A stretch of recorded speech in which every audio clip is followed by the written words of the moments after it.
ଆଜି ପ୍ରାକ୍ଟିକାଲ କ୍ଲାସରେ କ'ଣ ଏମିତି ଦେଖେଇଲ? ତ ହଁ ସାଙ୍ଗମାନେ ମୁଁ ବାଲେଶ୍ୱର ପଳେଇ ଆସିଛି। କେବେ ଆସିଛି ତ ଆପଣ ମାନେ ଜାଣିନଥିବେ। ତ ଦେଖନ୍ତୁ କଲେଜ ବାହାରି ପଡ଼ୁଛି ତ ଚଲୋ।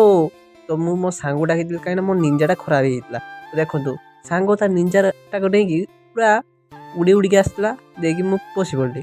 ତ ଦେଖନ୍ତୁ ଅଟୋ ଯାଉଛି ଇଏ ଗୋଟେ ଓଭରଟେକ୍ କରିତେ ଡର ଲାଗୁଛି। ତ ମୁଁ ଫାଇନାଲି କ୍ଲାସରେ ପହଞ୍ଚି ଯାଇଥିଲି। କ୍ଲାସରେ ଦେଖିଲା ବେଳକୁ 3 ଜଣ ପିଲା ଆଉ ପୁରା ମରୁଡ଼ି ପଡ଼ିଯାଇଛି। ଦେଖନ୍ତୁ ତାପରେ ମୋତେ ଡାକି ହେଇଥିଲା ପ୍ରାକ୍ଟିକାଲ କ୍ଲାସକୁ। ଦେଖନ୍ତୁ ପ୍ରାକ୍ଟିକାଲ କ୍ଲାସରେ କେତେ ସାରା ମୋଟର ଆପଣ ତ କେବେ ଦେଖିନଥିବେ। ତ କ୍ଲାସ୍ ସରିଲା ପରେ ଆମେ ଟିକେ ପଳେଇ ଆସିଥିଲୁ ବୁଲତେ ମାର୍କେଟକୁ। ଆଉ କେତେ ଭିଡ଼ ଦେଖିପାରୁଛନ୍ତି ତ। ଆଉ ମୋ ସାଙ୍ଗ କ'ଣ ପରିବା କିଣିବ ସେଥିପାଇଁ ପଳେଇ ଆସିଥିଲେ। ଆଉ ହଁ ସାଙ୍ଗମାନେ ଏଇ ପରିବା ମାର୍କେଟଟା କେଉଁଠି ଆପଣମାନେ ଟିକେ ନିହାତି କମେଣ୍ଟରେ ଜଣାଇବେ। ଦେଖନ୍ତୁ କେତେ ସାରା ପରିବା। ଆଉ ତାପରେ ପରିବା ନେଇକି ପଳେଇ ଆସିଥିଲା। ଆଉ ମୋ ସାଙ୍ଗ ନା ତା ଘରକୁ ଡାକିଥିଲା। ଆଉ ମୁଁ ଗଲିନି ବୋଲିକି ସେ ରାଗିଗଲା, ସେ ପଳେଇଲା।